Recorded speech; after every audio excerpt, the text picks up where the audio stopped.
नमस्कार, मी लतिका महाराष्ट्र रेसिपीमध्ये मी तुमचं स्वागत करत आहे। आज आपण शेंगा भाजूया। बिंगुनाच्या शेंगा आहेत बघा, अर्धा किलो शेंगा आणलेल्या त्या बघा, अशा मोठ्या मोठ्या चांगल्या आहेत त्या।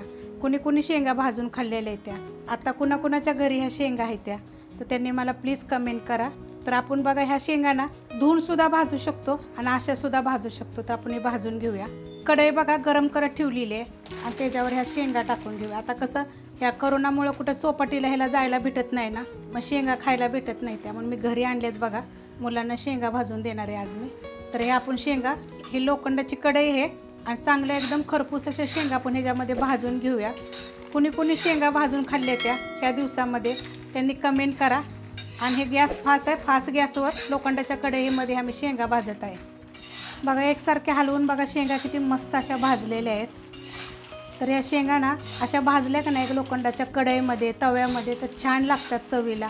आणि चुलीवर भाजलेल्याची तर गोष्टच वेगळी बघा। उकडलेल्या शेंगा, त्या शेंगा आता ह्या कोरोनामध्ये इथं असल्यावर खायला भेटत नाही, त्यामुळे केलेत। चौपाटीवर ठेशनला अशा शेंगा भेटतात बघा। तर या शेंगा खायला भाजलेल्या। आता ह्या शेंगा बघा किती मस्त अशा कलर येतोर बघा, मी भाजून घेतलेल्या। तुम्हाला मी एक फोडून पण दाखवते बघा, आजपर्यंत किती छान अशा भाजलेल्या आहेत त्या।